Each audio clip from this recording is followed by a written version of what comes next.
tarde, si es a la inglesa, porque ya han pasado las 12.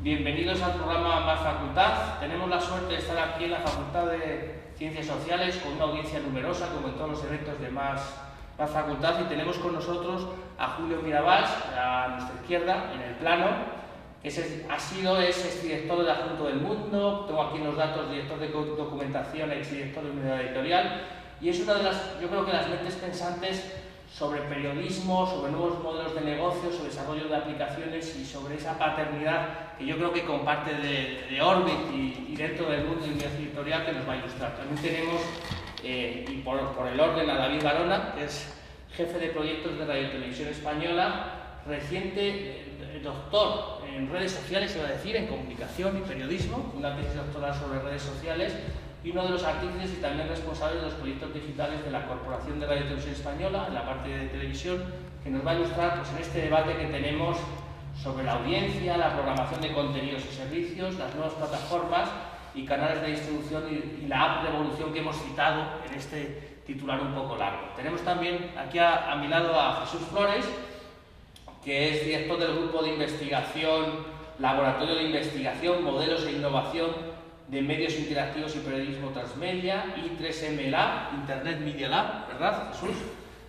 Compañero y amigo, como lo somos todos, en esta mesa de debate, y bueno, es experto en periodismo digital y modelos de negocio. Yo creo que es uno de lo que has trabajado mucho en estos últimos años, con numerosas publicaciones y participaciones de esta mesa. Bueno, vamos a pasar a una ronda un poco en este debate, un poquitín, yo creo que a la americana, sobre algunas de las ideas que van a aflorar, y luego tendremos una ronda de intervención y de debate que nos llevará igual a aportar algo más sobre esta revolución y esta situación. Muchas gracias por estar con nosotros y Jesús. Le digo Jesús, pero Julio. Bueno, el mundo del periodismo, el mundo de la información, ha estado siempre sometido a muchas tensiones en la medida que van apareciendo diferentes maneras de trabajar, diferentes recursos, diferentes sistemas, pero desde que apareció ese mundo digital, que ahora ya está en 25 años, desde que creó Tim Berners-Lee la idea del World Wide Web, desde que apareció ese mundo digital, los pulsos a los que se encuentra sometida la información son diversos. Tenemos muchas cuestiones que están en debate. La forma de retribución. ¿Hay que pagar? ¿No hay que pagar por la información? ¿La información se paga con publicidad? ¿No se paga con publicidad? Ese es un debate muy importante, ese es un debate muy relevante, pero hay otro que es todavía mucho más relevante, que es valorar la información. ¿Qué es la información?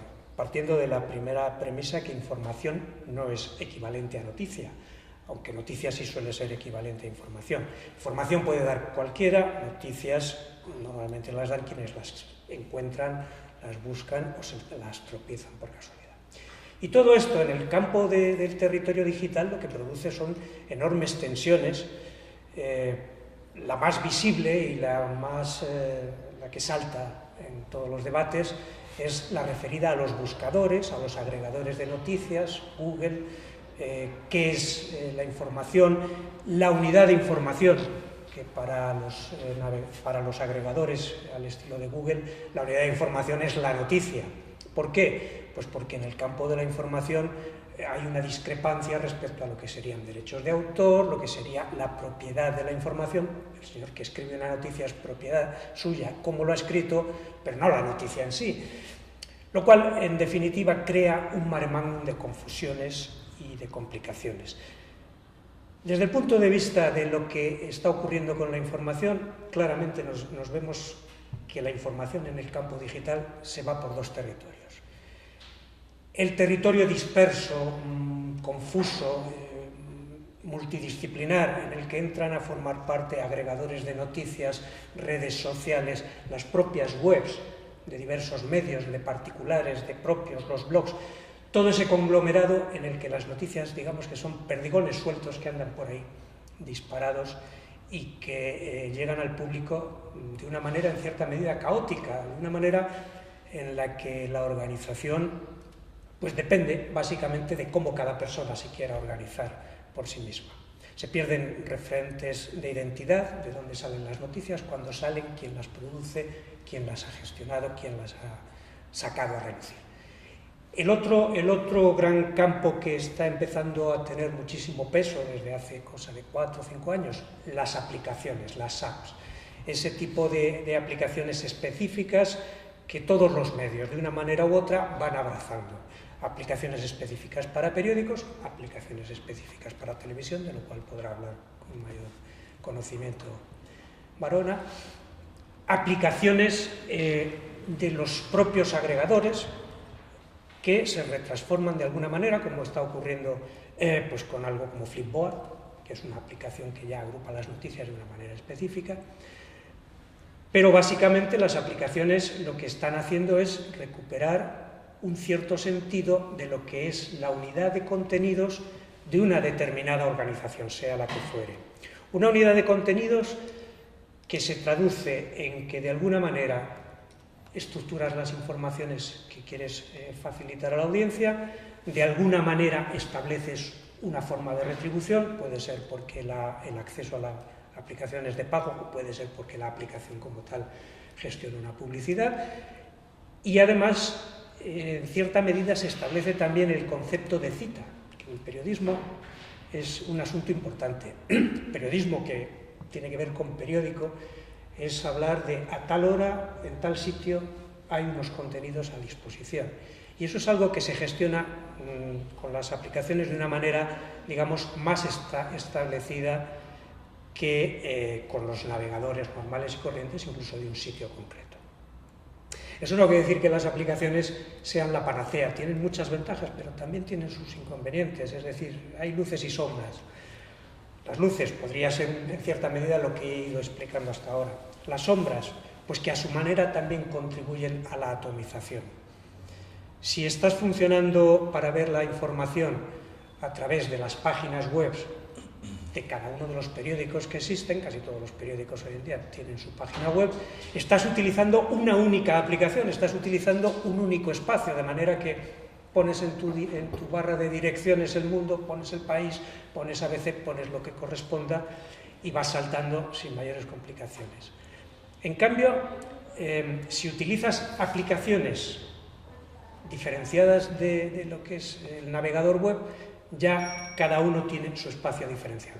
El mundo se encuentra en Orbit. Es verdad que Orbit, cuando lo creamos, nacía con el concepto de ser un kiosco virtual y está abierto a todos los periódicos que quisieran estar ahí. De hecho, está La Razón, están otros periódicos de unidad editorial como Marca o Expansión, pero hay un montón de periódicos regionales que están en Orbit, es decir, el kiosco está ahí, pero no obstante, en la medida en que se identifica con el mundo, si quieres ver el mundo a través de Orbit, que es una edición digital, copia de la edición en papel, necesitas utilizar su aplicación. Eso produce una dispersión, porque El País está en otra aplicación, y hay otras aplicaciones específicas de otros medios, lo cual ya empieza a crear otra vez una cierta confusión, una cierta diseminación que complica las cosas. Pero no termina ahí la cuestión, porque El Mundo tiene una aplicación de Orbit para el periódico, con todos sus suplementos. Sin embargo, desde hace cuestión de 6 meses, El Mundo está publicando un periódico de tarde, es decir, El Mundo de la Tarde, que es una edición diferenciada, es una edición específicamente digital, es una edición hecha para exclusivamente ser vista en Internet, pero exclusivamente para ser vista a través de aplicación. Y ya es diferente de Orbit, lo cual quiere decir que ya necesitamos 2 aplicaciones distintas si queremos conocer el universo de información que suministra la marca El Mundo. 2 aplicaciones distintas que no son las únicas, porque El Mundo también está haciendo otra aplicación diferente. Confieso que no sé en este momento si ya está vigente, porque el vicedirector que se ocupa de ello hace 2 días precisamente tenía que ver en qué situación se encontraba la versión que quieren poner ahora. Una aplicación para La Otra Crónica. La Otra Crónica es un suplemento del periódico que se puede encontrar en Orbit, pero que va a tener una edición digital diaria específica en una tercera aplicación. 3 aplicaciones del mundo. Más complicación todavía en el mundo de las aplicaciones. Resulta que tenemos 2 sistemas operativos imperantes en el ámbito de la movilidad, que son iOS de Apple para su iPhone y su iPad y Android. Hay otra tercera aplicación, otro tercer sistema operativo, que es Windows, que se va cogiendo su cierta fuerza, y luego pues hay otras opciones como Tizen y otras opciones. Todo eso significa que cada una de esas aplicaciones, esos sistemas operativos requiere su propia aplicación, porque no funcionan igual. Y eso significa desarrollos distintos y visualizaciones distintas. Una ventaja de las aplicaciones es que te permite poner las cosas en visualización como tú quieres, es decir, recuperar un poquito el concepto del diseño. Pero en cuanto las aplicaciones empiezan a funcionar de manera diferente según los sistemas operativos, eso también se convierte en otra dispersión. Con lo cual, la conclusión inevitable a la que llegamos es que este mundo digital, que todavía es naciente, todavía está en un periodo larguísimo de gestación en el que evoluciona a muchísima velocidad, pero todavía sigue evolucionando, falta llegar a un modo de convergencia en el que el esfuerzo de quienes quieran suministrar información de una manera controlada y de una manera sólida y consolidada con su propia marca, todavía tiene mucho recorrido por delante antes de que pueda decir: nuestro esfuerzo digital es verdaderamente multiplataforma, sirve para todo el mundo, y lo que nosotros nos preocupamos, que debe ser, por otra parte, la preocupación fundamental, es de conseguir la información, de ofrecerla de la manera más fácil, más comprensible y mejor estructurada posible, y que la tecnología se convierta en una cosa absolutamente transparente, tanto para los usuarios como para los que están desarrollando la información. Que yo pulse un botón, como ocurre con una lavadora. Echas las cosas dentro, aprietas un botón y lo único que te tienes que acordar es de que hay que echar detergente. Funciona, lava, abres la puerta, lo sacas y tiendes. Pues igual. Hace falta llegar a ese momento en el que las aplicaciones y los medios técnicos no sean un condicionante altamente poderoso en la manera en que se trabaja y en la manera en que se distribuye la información. Creo que ese es el panorama en el que nos encontramos ahora.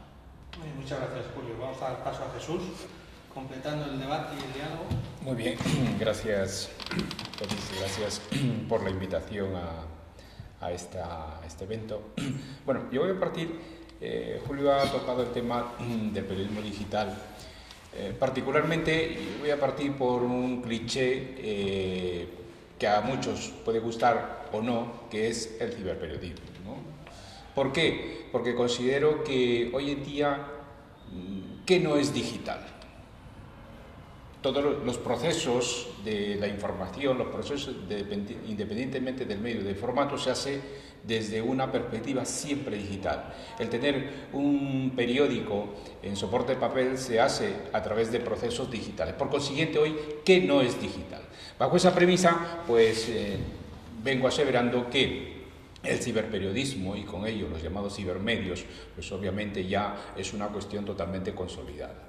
Recuerdo en 1999, cuando empiezo a investigar sobre el ámbito del ciberperiodismo, que posteriormente dio lugar a la primera publicación sobre ciberperiodismo en 2001, se hablaba de tecnologías digitales de la información, se hablaba de la formación, se hablaba de nuevos entornos que nosotros empezábamos ya a visualizar, pues empezando el año 2000.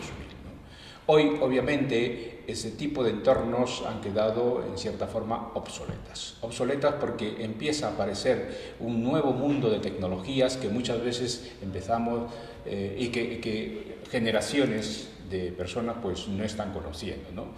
Si bien es cierto que se ha conocido la generación, por ejemplo, de la época de la radio, la generación de la época de la televisión, luego viene una generación totalmente digital, y dentro de esa generación digital hay unos matices digitales, digamos, de aquellos que están pensando única y exclusivamente en el mundo digital, como lo conocemos, de visitar una página web, y luego ya está ese mundo digital con el uso de las aplicaciones. De ahí que tan correctamente y además acertadamente se ha dado a esta sesión, a esta mesa redonda, como Revolución App, ¿no?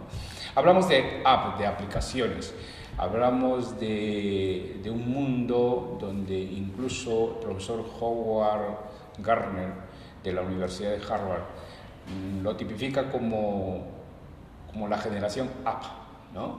Como la generación app.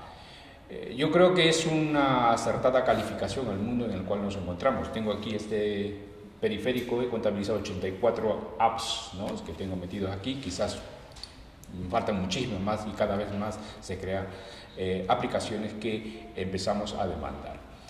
¿Qué es una app? Una app es una aplicación. Voy a un poco quizás por el propio defecto academicista, ¿no?, de definir, para empezar por una definición de app. App es una aplicación informática, es una aplicación de software, es una aplicación que ha sido diseñada para facilitarnos las cosas. Una aplicación que en todo caso pues, se perfila como una especie de atajo a determinados sitios. Es decir, para buscar un sitio pues ya, o un elemento o alguna cuestión que pueda interesarnos, ya no buscamos directamente a través de una página web de los soportes en línea, sino vamos directamente a la app, que para eso se ha creado. Y cito como ejemplo el que normalmente nosotros solemos utilizar, ¿no? Antiguamente, por ejemplo, ¿no?, hasta hace unos años atrás, un siglo atrás a lo mejor, incluso por remontarnos en ese antecedente, el ir de un lugar a otro, aquí en la ciudad de Salamanca, pues obviamente requería de hacer un itinerario, ¿no? Quizás tendríamos que tirar de una guía, ¿no?, porque queríamos hacer un itinerario de llegar del punto A al punto B, ¿no?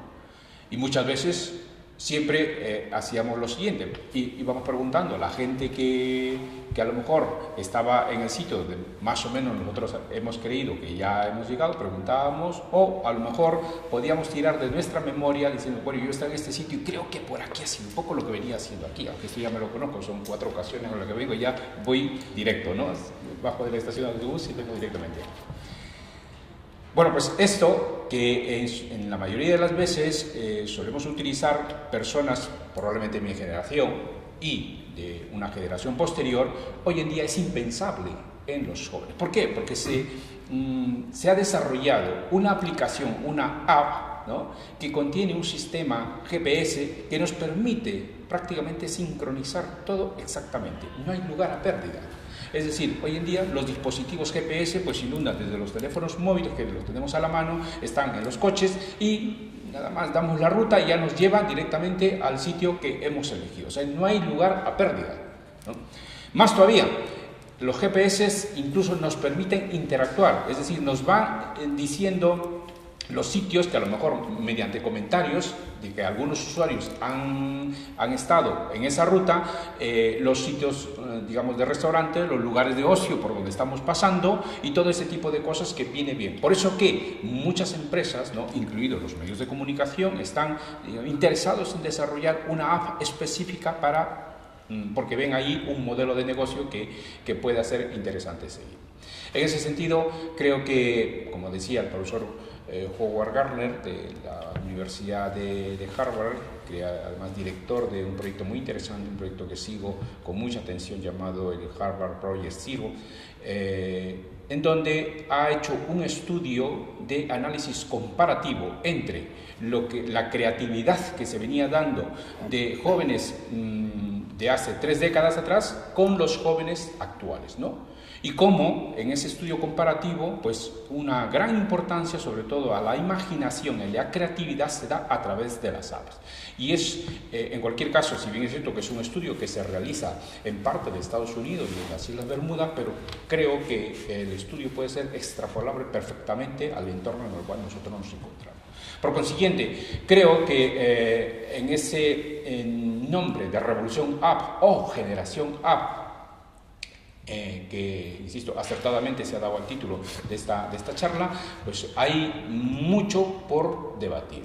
¿Por qué? Porque los jóvenes, en este caso, son los llamados a ver esos retos que implican primero el desarrollo de apps y sobre todo, de cara a los medios de comunicación, algún posible modelo de negocio que se puedan desarrollar a través de las apps. Siempre quizás un poco pensando también qué hay detrás de todo esto, ¿no? Considerando que detrás de cada tecnología que se crea subyace un modelo de negocio. Lo que pasa es que la tecnología que se crea no se crea específicamente para los medios de comunicación y menos para el periodismo per se, sino que toca a los jóvenes, primero, ser usuarios de esas aplicaciones y segundo, ver qué formas nosotros podemos, qué modelos podemos encontrar en esas apps que estamos utilizando constantemente y ver sobre todo las posibilidades de rentabilidad y beneficios que podemos adquirir posteriormente. Eso nos lleva pues a pensar más en la app, no como un simple usuario, sino el ver las entrañas de las apps de tal forma que nos permita descubrir cómo nosotros empezamos a monetizar esa app. Yo creo que ese es el reto, que en todo caso corresponde ya no a los docentes e investigadores, sino a los propios jóvenes, en este caso compenetrados en el mundo de las apps. Yo creo que con estas cuestiones podemos dar pie a un debate. Gracias. Muchas gracias, Jesús. Vamos a dar el paso a David, que también es docente y reciente doctor, que nos va a ilustrar sobre esta revolución y lo que ellos, yo creo que en el mundo de la televisión y desde la Corporación de Radio Televisión Española lideran y están dando ejemplo. Yo creo que buen ejemplo desde servicios interactivos y las numerosas apps interesantes que la Corporación está poniendo a disposición de la ciudadanía. Muchas gracias. David, cuando quieras. Muchas gracias, Félix. Muchas gracias a la Universidad por invitar a Televisión Española y a mí en su nombre, ¿no? Estoy encantado de estar con vosotros. Bueno, ahora comentaba Jesús algo que es importantísimo, ¿no? El papel de los jóvenes en el empuje de las tecnologías. Hoy en día usa Facebook en España aproximadamente 20 millones de personas, pero hace solo 5 años era una herramienta exclusivamente de un entorno casi juvenil, ¿no? El WhatsApp, por ejemplo, que ahora mismo está en todos los bolsillos, que mi tía me manda WhatsApp, que me deja alucinado, hace solo 2 años o 3 años era una herramienta bastante desconocida que, de nuevo, han sido los jóvenes quienes las han impuesto, ¿no? En la Corporación Televisión Española, en 2007, se tomó la decisión de apostar por un universo digital, ¿no? Por expandir los productos de la casa, que habitualmente son la radio y la televisión, a un entorno digital donde no tenían presencia o una presencia muy desconocida. Y la consigna siempre ha sido la misma: llevar nuestros productos a donde el consumidor quiera consumirlos, sin importarnos dónde haya que ponerlos en ese sentido, y participar, que la gente participe, ¿no? Eso nos ha llevado, por un lado, a generar, bueno, primero un portal web que imagino que conoceréis, que es rtv.es, donde hay un servicio como rtv.es a la carta, que ofrece el acceso a toda la programación de Televisión Española y de Radio Nacional, lo cual son millones de horas de televisión, ¿no? Y de radio. Y por otro lado, abrir una enorme vía de participación, primero con herramientas nativas, web, digamos, y después a través de las redes sociales, donde hemos hecho mucho trabajo, y ahora también con las tecnologías móviles, ¿no? Nosotros siempre decimos, la próxima app va a ser para la lavadora, porque posiblemente donde la consuma la gente dentro de 2 o 3 años sea algo tan dispar como una nevera, una lavadora, un cajero automático, una consola en el coche. No sabemos dónde nos van a consumir, ¿no? Estamos planteando, por ejemplo, ahora mismo la construcción de apps para las gafas de Google, para las Google Glasses o para las nuevas televisiones que vienen con 4K, por ejemplo, ¿no? Ya tenemos una batería de aplicaciones muy amplia. Empezamos en 2010 con las primeras aplicaciones para móviles. Lo que hacíamos era una aplicación bastante sencilla que permitía acceso a la televisión a la carta y a una parte de nuestra información o de noticias, y a partir de ahí hemos ido evolucionando y a día de hoy, por ejemplo, tenemos del orden de una docena de aplicaciones que van desde la de noticias, desde RTV en directo, hasta la última y quizá más llamativa, que es Más TV, que es una aplicación de second screen, de segunda pantalla, que permite interactuar con la audiencia y con los contenidos de la televisión mientras ves la televisión desde el móvil o la tableta, ¿no? Puedes capturar 20 segundos de televisión, compartir inmediatamente tanto dentro de Más TV como en las redes sociales y generar ahí pues una interacción que está evolucionando por un camino muy interesante, que es el de que la gente comparte contenidos, lo cual hace una selección de la audiencia, ¿no? La audiencia comparte vídeos, entonces ellos deciden cuáles son los vídeos más relevantes, por ejemplo, del partido de Madrid de la otra noche. Eso para los programas de televisión es muy interesante porque es una selección editorial alternativa a la que ellos proponen, lo que la audiencia decide, ¿no? Y estamos con las aplicaciones de segunda pantalla, por tanto, alimentando a la primera pantalla, dándole un contenido extra con el que no contaba, aportándole un contenido en un orden que podríamos denominar incluso de transmedia, ¿no?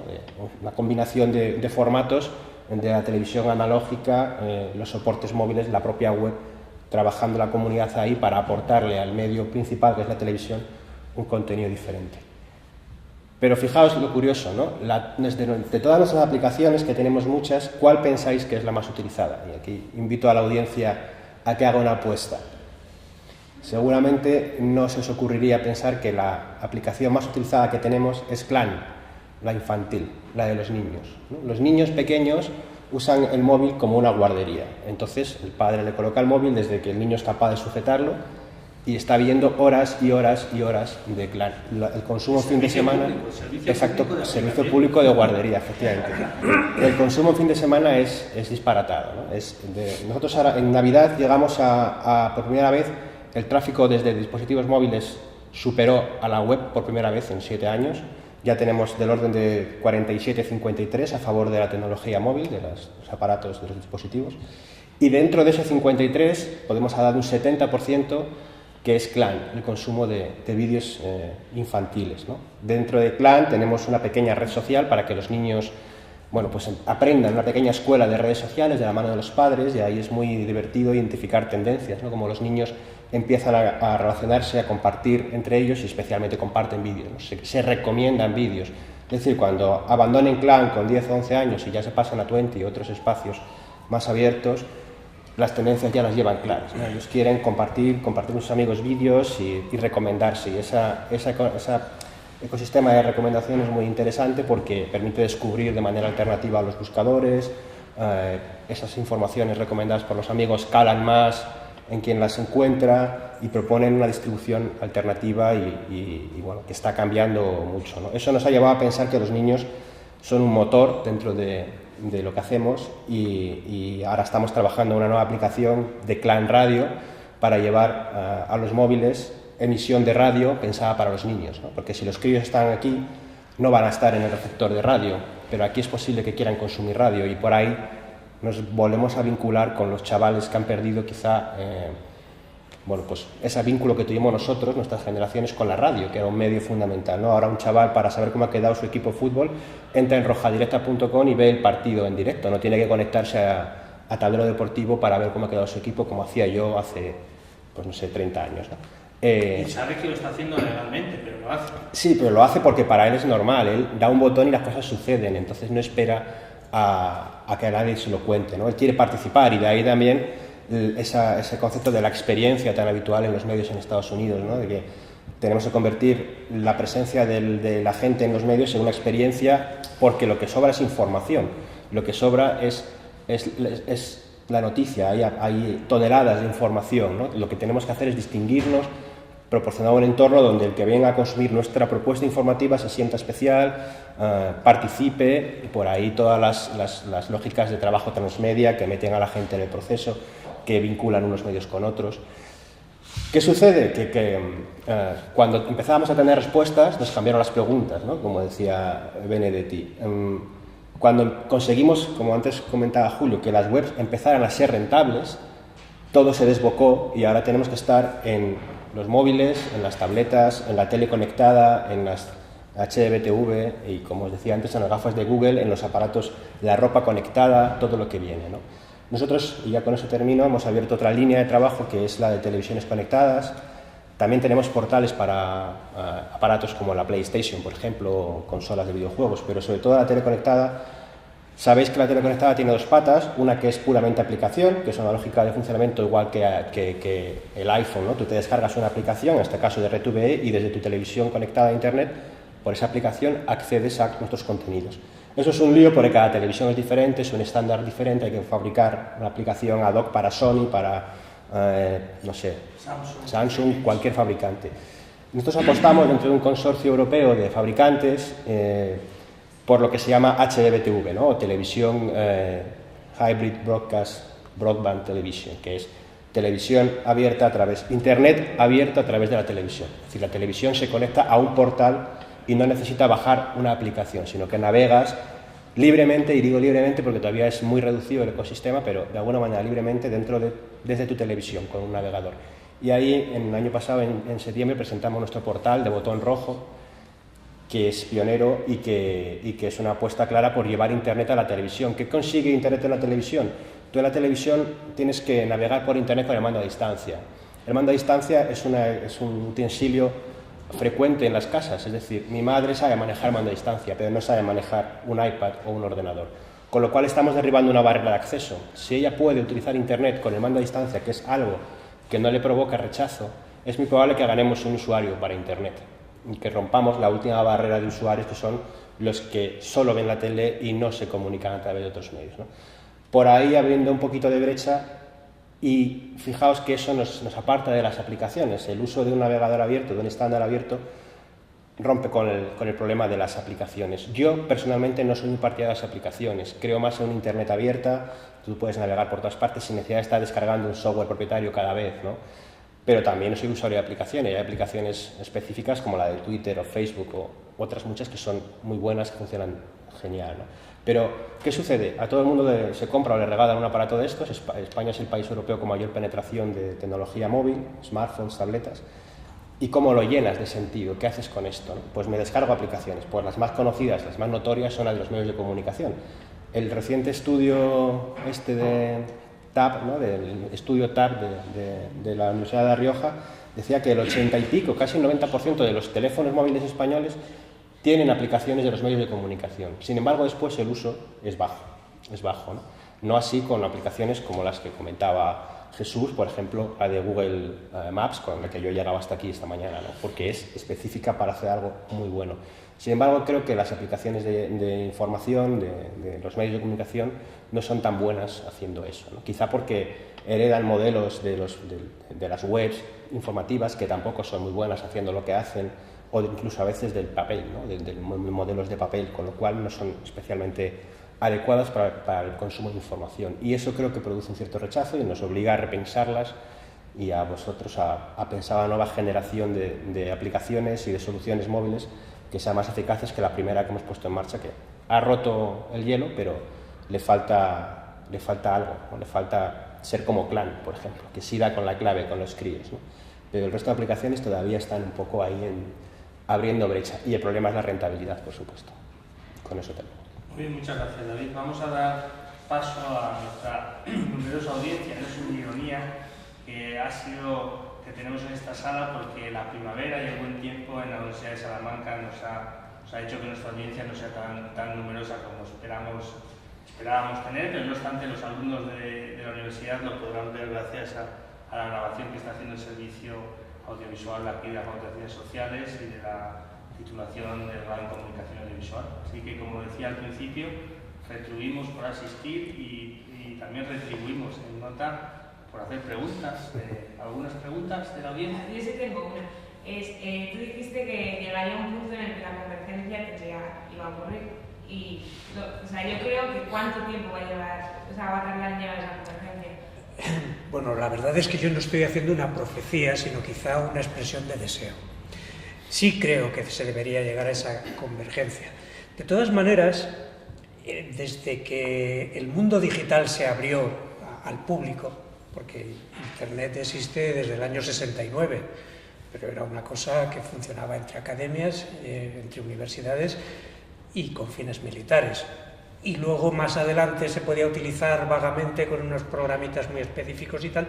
Cuando se abrió al público fue cuando apareció una aplicación que unificaba todo, que era el navegador del World Wide Web, que permitía que con un solo programa fueses a 40.000 cosas diferentes. Desde ese momento, incluso de un poquito antes, lo que ha estado ocurriendo es que se han estado produciendo fenómenos de expansión y de compresión.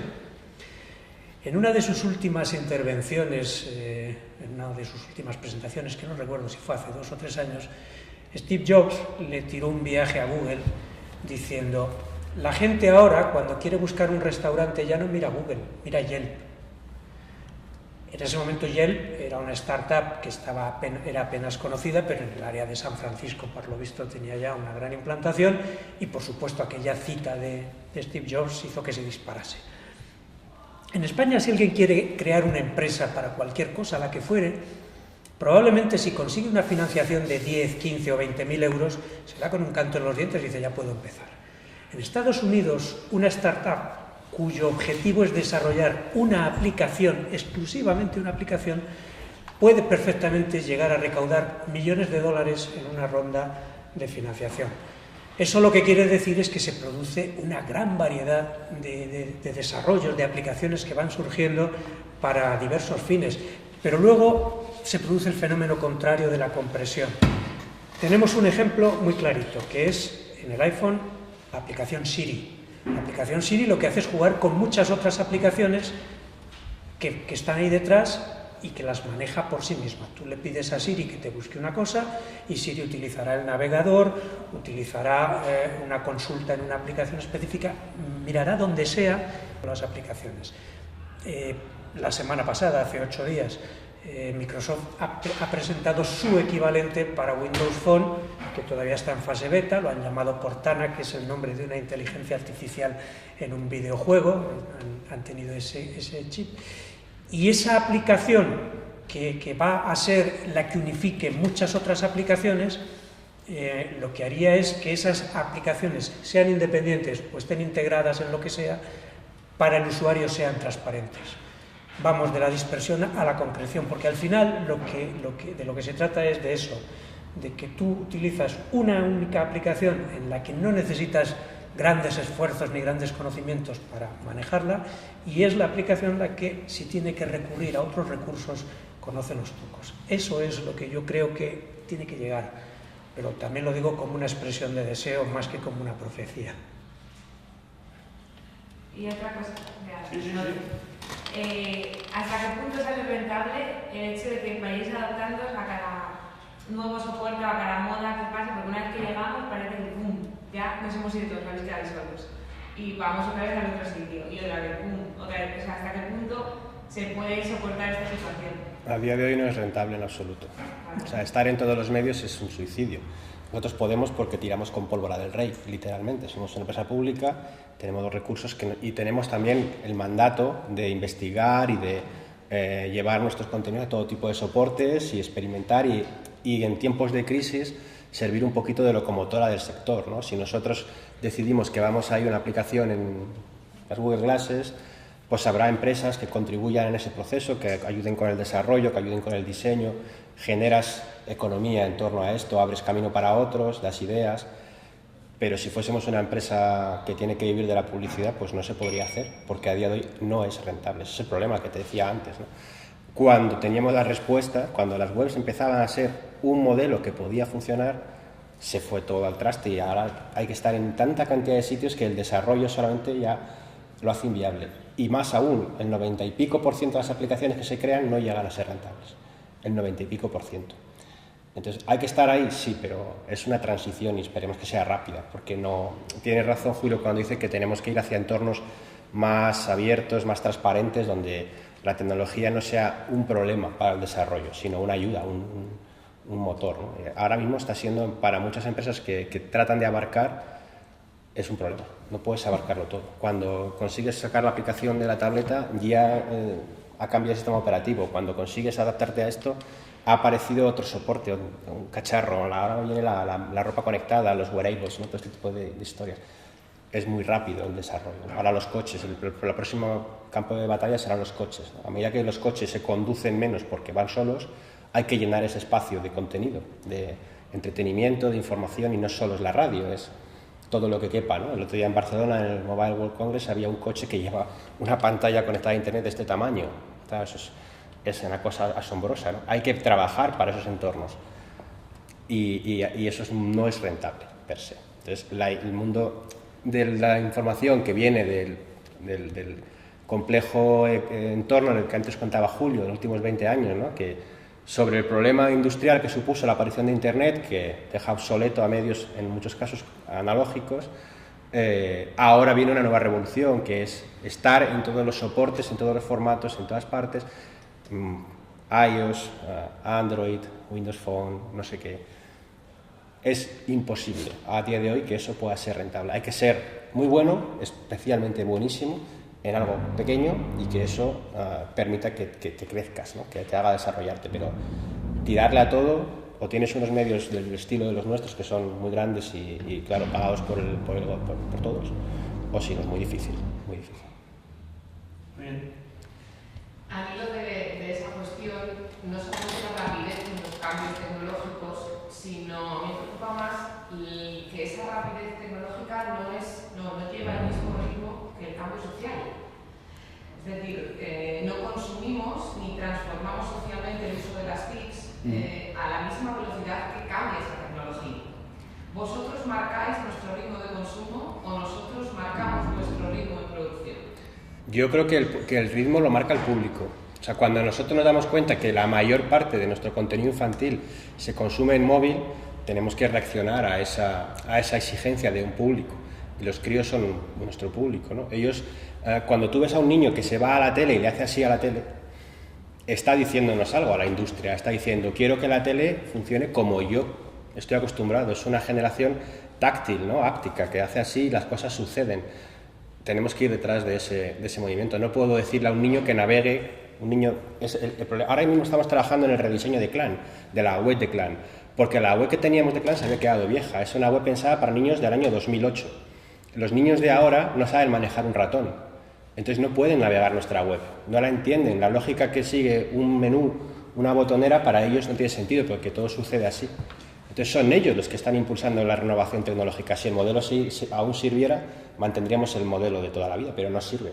Nos obligan esos niños, y son niños de 2 o 3 años, a modificar nuestra tecnología, ¿no? Entonces, el uso del WhatsApp, por ejemplo, que ahora es un gran problema para nosotros, porque nuestra estrategia de participación hasta ahora se ha desarrollado en entornos abiertos, Facebook, Twitter, Google+, etcétera, ¿no? Son siempre entornos abiertos donde la sociedad hasta este momento quiere estar con una presencia abierta. Pero ¿qué sucede desde los disturbios de Londres de hace un par de años para acá? Que la participación más relevante, más interesante, la que mueve a la gente, se desplaza a entornos más opacos, como es WhatsApp, como es Telegram, como puede ser en Estados Unidos estas nuevas redes Snapchat, por ejemplo, donde ya no solo es que es opaco, es que encima desaparece. Tú te mando una foto y en 10 segundos se evapora para que no quede rastro, ¿no? ¿Cómo hacemos los medios para perseguir la participación en esos entornos que son elusivos, que no podemos acceder a ellos como accedemos a Twitter o como accedemos a Facebook?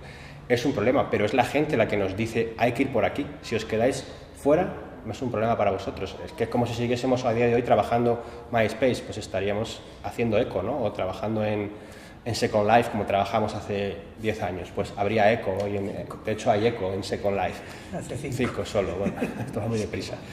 Entonces, sí, yo creo que sí, que es el público el que marca la renovación y hacia dónde va la cosa. Yo siempre cuento la anécdota de un señor que me llamó de la República Dominicana hace 2 o 3 años porque no se podía descargar, y hablo de descargar, no de ver online, un capítulo de Mar en tiempos revueltos. Y yo le dije, ya, pero es que no se puede descargar. Y dice, ya sé, pero usted dígame cómo lo hago. Y yo le dije, bueno, mire, pues ponga usted en Google VPN y no sé qué, y a ver si se apaña. Y era un señor de 80 años, me dijo, mire, yo tengo 80 años y me he perdido un capítulo de Mar en tiempos revueltos. Muchísima gente nos ha dicho eso. Yo tengo 70, 60, 70 y pico años y he aprendido a manejar Internet para ver a Mar en tiempos revueltos. Al final, es cierto que la tecnología en la sociedad no va a lo mejor en su conjunto tan rápido como la tecnología, pero mucha parte del avance tecnológico sí que se transfiere a la sociedad, ¿no? Y cuando yo veo que son los gente, es que mi tía o mi madre ya se molestan y te mandan un WhatsApp, digo, pues algo va calando, ¿no? Vale, no estarán en el último hype, pero ya va calando y va transformando la manera en que se comunican y que hacen cosas y lo van a entender. Efectivamente queda mucho, ¿no? Y hay una brecha todavía importante ahí de edad. Es que nos arrastra esto, es verdad, nos arrastra. Es que cuando yo ahora hablo de Facebook ya me parece... Llevo trabajando en Facebook desde 2008, me parece como... Pasó el tiempo de Facebook, ¿no? Es como, ¿a qué vamos ahora, no? Otro tipo de entornos. Y hay una evolución, hay una madurez en el consumo de tecnología. Es cierto, cuando la gente decide que es mucho más fácil comunicarse por WhatsApp que montar un grupo en Twenty o una quedada en Twenty, como hacían hace 4 años para un cumpleaños de cualquier chico, cuando deciden que es mucho más fácil hacer un grupo en WhatsApp, están dando un mensaje, ¿no? Dicen, no, queremos esto, para determinadas cosas queremos esto, para otras ya sé que tengo la tecnología como Facebook o Twenty o Google+, ¿no? Y están especializándose, están utilizando las redes sociales o las aplicaciones de una manera más específica, y eso es síntoma de madurez. Cuando la gente ya no recurre a Facebook para todo, sino que sabe que es mucho mejor usar Pinterest para compartir fotos o WhatsApp para quedar con un colega, es un síntoma de madurez, de manejo de la tecnología. Evidentemente queda un lag ahí arriba, ¿no? Un gap importante, pero pero se va colmatando esa laguna, ¿eh? Nosotros tenemos mucho contacto con gente mayor, vienen asociaciones de gente mayor, incluso nos han propuesto a veces formar a personas mayores en uso de tecnología y te sorprenden siempre que no están tan lejos como nos parece. De todas maneras es un poco, esto es la paradoja del huevo y la gallina, es decir, que se van produciendo las cosas porque siempre hay una zanahoria que va atrayendo la atención del público y el público va descubriendo cosas. Desde luego, el día que Steve Jobs enseñó el iPad por primera vez al público, a muchos se les abrieron los ojos y se les empezó a ocurrir que podían hacer muchas más cosas. Pero eso no quiere decir que a esos muchos se les hubiera ocurrido quererlo. Y una prueba de ello es, refiriéndose a varios de los sistemas que acaba de mencionar David, pues Facebook, que ahora ya parece que empieza a ir de caída, en cierta medida pretendería ser un poquito como Twitter, intenta cambiar y trata de tener la vitalidad que se le ve a Twitter, pero a su vez Twitter intenta parecerse a Facebook y ahora está cambiando los perfiles, haciéndolos tipo Facebook, lo cual está produciendo quejas. ¿Qué es lo que ocurre? Pues que al final, antes decía Jesús, yo llevo aquí un dispositivo con 80 y tantas aplicaciones, yo no sé cuántas llevo en este. Pero con las aplicaciones específicas ocurre una cosa, ves una que te atrae, que te gusta, que te llama la atención, la pruebas, te la descargas, la usas 2 días y al tercer día que no te hace falta se te olvida. Y quizá 6 meses después ves de pronto que alguien menciona esa aplicación y dices, uy, pues esto me serviría a mí para tal cosa y vas y te la descargas y cuando la vas a descargar te dice, ya la tienes. Eso me ha pasado a mí y creo que a todos nos ha podido pasar alguna vez. Al final todos tendemos a seguir ciertos carriles, cuando vemos que un carril es más cómodo, más agradable, más bonito, nos asentamos en él y entonces sí queremos que otras cosas que hacíamos vengan a ese carril. Por eso digo que hay una cierta revolvencia en lo que está ocurriendo. Sí, yo no lo veía tan direccional como lo planteaba David. Bueno, una intervención de Jesús y yo Bueno. voy a haceros una última ronda de preguntas y cerraremos. Y bueno, perdón, vamos a dejar a Jesús a colación. Vale, brevemente, respecto, un poco empezando por lo que ha comentado la vicedecana, que el avance de las tecnologías va mucho más rápido que la propia sociedad, es, vamos, muy obvio, ¿no? Muy obvio porque lo vemos incluso en nuestro propio mundo académico, ¿no? Yo recuerdo cuando nosotros empezábamos a utilizar la tecnología de los campus virtuales, por ejemplo, ¿no? Empezábamos en la Universidad Complutense con WebCT y luego hubo el cambio porque era con una mentalidad más abierta, hubo el cambio hacia Moodle y ahora están diciendo que vamos a tener que cambiar a otra aplicación como Sakai, ¿no? Anteriormente había tenido que aprender pues otra aplicación como Docker. O sea, ¿qué quiere decir esto? Que van desarrollándose aplicaciones y la sociedad, pues nos tenemos que ir adaptando rápidamente o si no, como ese dicho coloquial, pues nos quedamos en el vagón de cola, ¿no? En ese sentido, las aplicaciones pasa otro tanto de lo mismo, las tecnologías pasa otro tanto de lo mismo, eso es vamos, más que evidente. Lo que sí es, en cualquier caso, hay que tener en cuenta que muchos tramos de la sociedad y desde diferentes percepciones de la generación damos una especie de salto tecnológico, ya se hizo en su momento, ¿no? La historia reciente nos hace ver de que se han producido saltos tecnológicos en relación al desarrollo de la sociedad. Hay muchas sociedades, por ejemplo, ¿no? que no han conocido lo que es a lo mejor un teléfono, pero sí han conocido lo que es un fax, ¿no? Sobre todo nosotros aquí mismo, ¿no? Los medios de comunicación empezaron a adoptar en su momento las tecnologías, el audiotext, el videotext, y muchas de esa generación, seguramente que esta generación no sabe lo que es el uso del audiotext o el videotext. Sin embargo, se conoció en su momento, en los años 80, como nuevas tecnologías, ¿no? Por consiguiente, toca, ¿no? Y ya lo han comentado aquí los compañeros, en cualquier caso, en el momento que se desarrolla una tecnología, toca adaptarse rápidamente. Y en relación a lo que comentaba, ¿cómo monetizar? Hombre, en estos momentos los medios de comunicación y en este caso la Corporación Radio y Televisión, yo creo que está un poco en la vanguardia de eso, de demostrar que efectivamente está en la vanguardia de las tecnologías, ¿no? Faltó en cualquier caso Celebro que estéis trabajando sobre todo en esta parte del uso de aplicaciones con Google Glass, porque creo que es uno de los entornos que en cualquier caso toca y hay mucho por hacer detrás cuando, digamos, estas tecnologías se consoliden, ¿no? Pero también otras tecnologías como el uso de drones en periodismo, es decir, cómo nosotros empezamos a utilizar ese tipo de dispositivos para hacer periodismo, pero cómo lo hacemos, ¿no? O el uso de videojuegos para redacciones periodísticas. En cualquier caso, son mundos que nosotros tenemos que saber cómo sistematizar estos mundos tecnológicos. En el caso del Internet Media Lab, nosotros lo tenemos más o menos sistematizado, es decir, en el sentido de que hemos aplicado a cada entorno una unidad de trabajo. ¿Esto qué conlleva? Conlleva pues a que la formación de los estudiantes implique mucho más todavía, ¿no? Yo no entiendo por qué el Plan Bolonia, y no es una crítica, en cualquier caso el Plan Bolonia ha rebajado los estudios a 4 años cuando los estudiantes necesitan, ¿no? Todavía tener una capacitación mucho mayor, ¿no? ¿Por qué? Porque en los nuevos contextos en los cuales nos encontramos necesitan de más conocimiento de otros entornos que en mi caso pues no se ha aplicado, ¿no?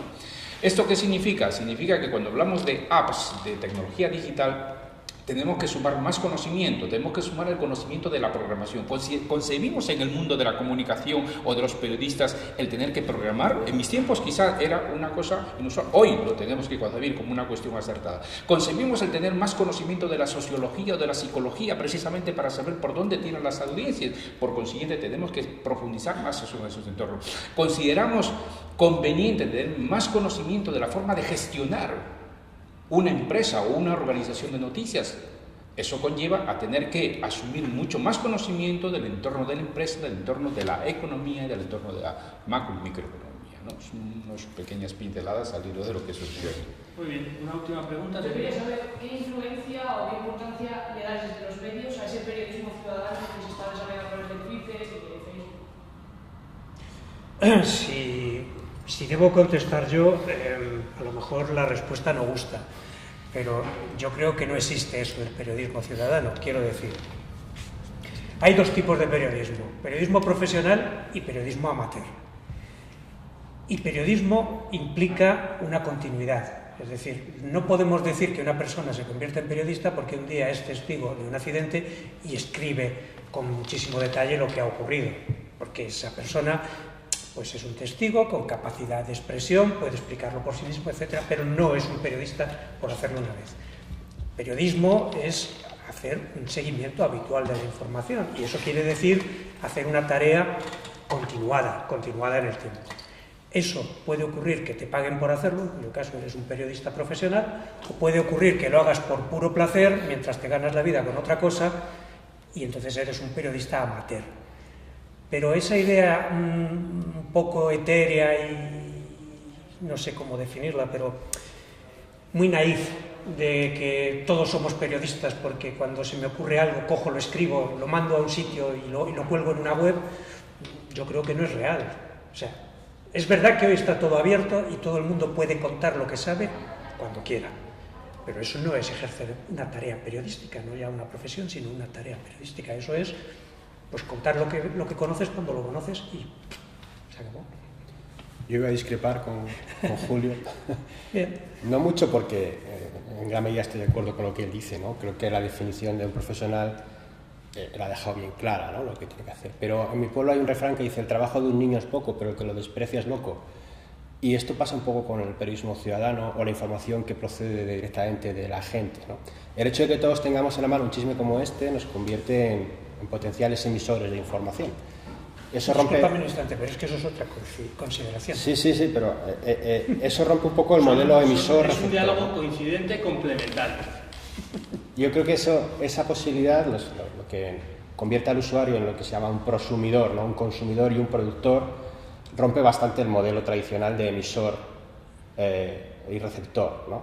Que lo conocéis de sobra. El tipo que hizo circular la foto de Gaddafi muerto tendría 7 seguidores en Twitter o 8, pero la foto dio la vuelta al mundo en 1 hora y todos la utilizamos, ¿no? Desaprovechar eso porque no lo consideremos profesional, desde mi punto de vista es un error. Hay que aprovecharse de esas ganas de la gente por aportar, por participar Le hemos abierto la puerta a la gente de los medios y decirle que ahora lo que su aportación ya no nos interesa es un error, porque ellos van a seguir haciéndola. Cuando ETA puso la última bomba con muertos en la Facultad de Periodismo de Pamplona, los medios de comunicación, creo que solamente el Diario de Navarra recibió fotos de la gente. Apenas 2 años antes, en las bombas de los trenes de Londres, las fotos que hizo la gente dieron la vuelta al mundo y fueron portada en todas partes. 2 años después, en Pamplona, no recibimos fotos. La conclusión precipitada es el periodismo ciudadano, que entonces estaba súper de moda, incluso había medios que se dedicaban específicamente al periodismo ciudadano, el periodismo ciudadano ha muerto. No, se había trasladado. Ya no nos necesitaban a nosotros para esa foto. Las fotos estaban entonces en Flickr y estaban en las redes sociales del momento, ¿no? Pero ahora, bueno, han evolucionado mucho. Lo que faltaba en los medios en aquel momento era la capacidad de rastrear esas fotos y de ir a buscarlas, que estaban libres de derechos en Flickr, para poder utilizarlas. La gente se dio cuenta de que ya no nos necesitaba tanto para hacer esa tarea de comunicación espontánea, si quieres llamarlo de otra manera, ¿no? Sino que ellos tenían sus propios micromedios en la mano y tenían la capacidad de competir con nosotros a una escala planetaria. Un Twitter no tiene límites, puede llegar a donde la viralidad le quiera llevar y su interés le pueda llevar, ¿no? Creo que considerarlo periodismo, pues como dice Julio, no es muy acertado, pero desperdiciar ese impulso de la gente por contribuir, por hacer cosas, por aportar lo que ve, por ser testigo, es un error. Hay medios estupendos, por ejemplo, conozco un medio de Brasil que lo que hace es, si tú le mandas una foto, te da una pequeña retribución, ¿no? Te da, imagínate, €1 por esa foto. Pero si luego ellos la venden o hacen con esa foto algo que genera dinero, los derechos son tuyos y tú cobras. Creo que esa es la manera de aprovechar lo que la gente quiere hacer y recuperarla para los medios, porque si no, se lo va a quedar todo Facebook. Y al final Facebook será el gran cibermedio y los demás estaremos tratando de robarle una migaja a Mark Zuckerberg, ¿no?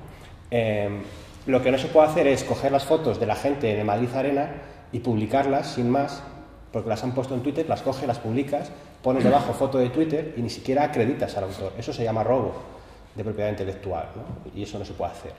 O sea, todo es muy matizable y desde luego considerar que si yo veo un atropello y hago una foto y la cuelgo en Facebook, pues considerar su periodismo, pues no es periodismo. Pero desperdiciarlo como testimonio es un error grave. Y quitar a la gente la posibilidad de que se sienta parte del proceso informativo, para mí también es un error. Hay que abrir la puerta de verdad y que la gente entre, colabore, participe, se sienta involucrada en el proceso de redacción, etc. En ese sentido, cuando nació Orbit, tenía esa motivación, ¿no? de abrirse a la gente, que la gente se sintiese integrada en la redacción, que no sé si después ese impulso se consigue llevar a cabo, es muy difícil, ¿no? Cuando nace Scoop en el país también es como redacción abierta, red social de redacción y tal.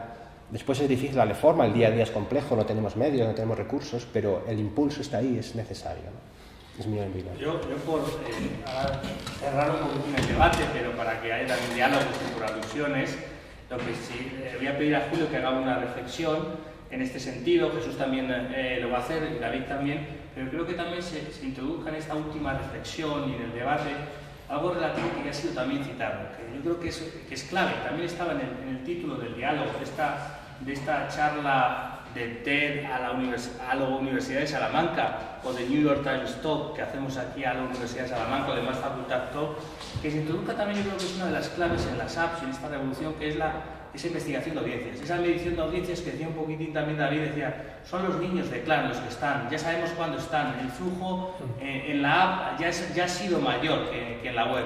Y esos nuevos datos donde el periodismo, los medios de comunicación, gracias a ese feedback, esa retroalimentación, ya no dependemos de un people meter con su credibilidad y con su ponderación, sino con una audiencia en la que tenemos una retroalimentación, pero también podemos captar tendencias y podemos interactuar y tener datos sobre los gustos, preferencias y los deseos de esos usuarios, de esos clientes de los medios de comunicación. Entonces, una reflexión hacia esta profesión de periodistas, este debate de profesión de periodistas. Al igual que el curandero no es médico, pues el que comunica no es periodista o no es comunicador si no ha recibido esa parte de formación. Y también una breve reflexión sobre esa audiencia, esa métrica de audiencias, esa relación que las apps y lo digital nos da en saber lo que se está haciendo, cómo se está haciendo, y que sé que, por ejemplo, Radio Televisión Española y El Mundo, y ayer estábamos con Manuel Aldana de Prisa, empiezan a tener de lo que a través de esas apps, de ese zombie, de esas aplicaciones, de esas interfaces, tenemos de esos usuarios, ¿vale? Entonces, una reflexión Vamos a darle a Julio por alusiones, porque ha habido una alusión que yo creo que es complementaria. Yo creo que los dos puntos de vista son complementarios, pero que sí ha hecho David. Luego sería Jesús con una intervención y luego a David, para que nos hablemos un poco de esta parte de la métrica. Si os parece, y así terminamos. Bien. Bueno, vamos a ver. Evidentemente yo lo que no planteo es que haya que despreciar lo que el público puede ofrecer o lo que el público puede encontrar. Obviamente lo que ha ocurrido es que ha cambiado la disponibilidad de recursos de comunicación de una manera radical. Siempre ha existido la figura de un señor que se encuentra en una situación excepcional, hace una foto, la lleva a un periódico y se la compran, y eso me parece perfecto. Siempre ha existido la posibilidad de que la gente intente participar en los periódicos, lo que pasa es que antes era muy limitada. Había las cartas al director donde un señor escribía y a veces un propio te llamaba, te contaba una historia y tal y como la contaba, se escribía. Es decir, que eso en absoluto se trata de despreciar lo que pueda aportar la gente. Ítem más, es evidente que existe un método de información en ese ámbito difuso en el que la gente coloca sus fotos, escribe sus cosas, lo que cada cual le parece, y está ahí, y está a disposición de mucha gente, en Flickr, en Facebook, en 40.000 sitios. Pero el concepto ese del periodismo ciudadano, que era lo que yo decía, que creo que no obedece a ninguna realidad, era más... Cuando esos términos empezaron a circular, era más la idea de los ciudadanos son los periodistas. Y el modelo arquetípico de eso habría sido la web Soy Tú, que puso Gumersindo Lafuente con Borja Echevarría, ambos procedentes del Mundo, con los dos he trabajado muchos años, y ellos lo que querían hacer era tener una redacción muy pequeñita que hiciera un poco el filtro, pero que sus fuentes de información fueran los lectores. Soy tú quiere decir, yo como periódico soy tú. No era un japonesismo, sino que era esa expresión. Y ellos lo que pretendían era que su fuente de información fuera el periodismo ciudadano, los lectores. ¿Qué ocurrió? Pues que en muy poquito tiempo, yo diría que el 90% de las informaciones que se publicaban en Soy Tú estaban escritas por la propia redacción de Soy Tú, fuera cuales fuesen las fuentes de donde les procedía. ¿Por qué? Porque el producto que les llegaba no les daba entidad para lo que ellos querían hacer. Y bueno, luego la evolución económica de aquella web pues fue la que fue, y no hay más que añadir al respecto, porque era una buena idea con un mal final. Eso es un poco que ha cambiado el gran entorno en el que nos movemos, y como ha cambiado el gran entorno en el que nos movemos, pues cada uno puede hacer de su capa un sayo, o puede aportarlo, o te puedes inventar una cosa como el Huffington Post, que dice, nosotros recibimos las colaboraciones de todo el que nos quiera colaborar, siempre y cuando sean interesantes, y a ser posible que quien colabore sea conocido, tenga firmas, sabe de qué habla, y además nos aporte mucho valor, pero no vamos a pagar por eso. Bueno, pues eso podríamos decir que es periodismo ciudadano, pero en realidad es un poquito de aprovechamiento, ¿no? O sea, es un poco decir, vamos a vivir de un periodismo amateur, pero basándonos en gente que lo que cuenta no es accidental, sino que saben lo que hacen. Y de hecho tenían habituales que escribían sus cosas semanalmente, sus columnas, sus historias, y que es lo que le dio valor a ese medio para que en un momento dado, cuando se produjo la venta, valiese muchos millones de dólares. ¿Qué había ocurrido ahí? Pues que se había producido un fenómeno de periodismo amateur muy bien aprovechado por la señora Arianna Huffington. Y dicho esto, no quiero insistir más en el asunto porque está claro que no teníamos una gran discrepancia, pero sí una diferencia de enfoque. En cuanto a las mediciones, claro, desde el punto de vista de un periódico, que es desde el que yo puedo hablar, las grandes mediciones se hacen a través de Internet, porque las aplicaciones que tiene el Mundo concretamente, lo que te da es una medida de descargas, que es prácticamente un equivalente a venta de ejemplares. Si a través de Orbit en la actualidad se están descargando unos 35 a 40.000 ejemplares diarios, creo que va a haber próximamente una certificación de JD, que siempre son un poquito más tacaños y dan 20 y tantos mil, pues lo que saben los gerentes del periódico es que están teniendo unas 35.000 descargas diarias del periódico, de las cuales, o sea, de pago, de abonados que están pagando. En el periódico de la tarde, el Mundo de la Tarde, que es un asociado a Orbit, no tiene abonados propios, sino que son los mismos de Orbit, pues también pueden tener la cifra que creo que está en torno a 15-20.000 descargas diarias, y eso es lo que saben. Lo que no saben en este caso es, una vez que un señor se lo ha descargado, qué páginas lee, qué información le interesa más, durante cuánto tiempo lo lee, etc. Eso se tiene mucho mejor controlado a través de la web, por supuesto. Jesús. Bien, antes de esta reflexión sobre la investigación de audiencia, me gustaría hacer un matiz respecto a este tema de periodismo ciudadano.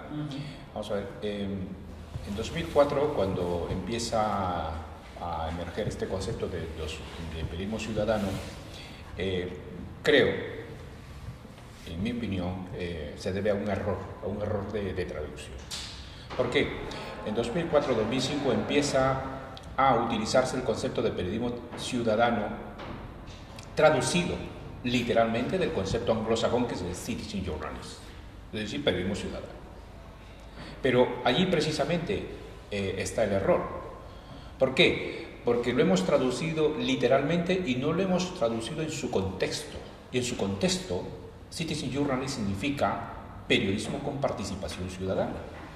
Ahora bien, un poco remontándose a la historia del periodismo español, en 1859, el periodista Mariano Nifo crea su primer periódico llamado Diario Noticioso. Y el objetivo de Diario Noticioso era la participación ciudadana, porque Mariano Nifo no creó ese periodismo, dice, voy a escribir esto para leerme yo mismo. No, él buscaba la participación. ¿No es acaso el objetivo del periodismo actual tener una participación ciudadana? Por supuesto que sí. Lo que pasa que hoy pues utiliza diferentes dispositivos para participar activamente. En 2005, antes incluso de lo que habías comentado de Universidad de la Fuente con su proyecto Soy Tú, ya el grupo Prisa, con Mario Tascón a la cabeza, sacó un proyecto también, sobre todo utilizando una plataforma de blogs, los blogs, y le denominó a esa plataforma dentro del website del país Yo Periodista. Ese Yo Periodista era una invitación a hacer periodismo ciudadano. Pero ¿cuál era el objetivo de que surgiese esta innovación en el periódico El País? En mi opinión, y creo que las investigaciones nos llevan a dar por concluida, a dar esa conclusión, es que lo que buscaban era que hubiese muchos usuarios, lectores, que hiciesen uso de ese sitio para, digamos, cuantificar los accesos, porque era la única, y es la única forma en estos momentos de decir a los anunciantes cuántas personas están accediendo a su sitio web, cuantificando el número de accesos. Ahora bien, periodismo ciudadano, en cualquier caso seguramente habéis visto, si no, os invito a que veáis en el sitio web, que de hecho en febrero pasado se cumplió los 5 años de las 5 fotos más comentadas en Twitter, una app. Una de esas primeras fotos fue un avión, un Boeing 737, me parece que uno de estos Boeing que llevan más de 350 personas a bordo, aterrizando en el Hudson River de New York. Es decir, un avión aterrizando en un río. Bueno, pues hubo un señor allí que estaba frente y hizo la foto y lo subió a otra app. Gracias de corazón a Julio, a David y a Jesús y a los alumnos que nos acompañan y los que nos van a ver y oír y dialogar en las redes sociales y en las aulas presenciales, por vuestra presencia, por asistir, y seguiremos en el debate del periodismo, la comunicación, la audiencia y el futuro, que yo creo que es esperanzador, pero que sí es cierto que está en transición, y como toda transición, revolución o app-revolución, pues el cambio es complejo y veremos a qué velocidad se da, pero yo creo que sí es cierto hacia ese alumno, ese consumidor ahora tipo de la app de Clan, que toca todo, como decía David, así, lo mueve así, lo toca en la tableta y consume dónde y cuándo, a veces a través de una app que hace servicio público de guardería, como decía David, y que yo creo que nos va a posibilitar muchísimas cosas. Muchas gracias a los que habéis venido, a los que nos estáis grabando, y nos vemos en las redes y en esta Universidad de Salamanca, que es la casa de todos. Muchas gracias.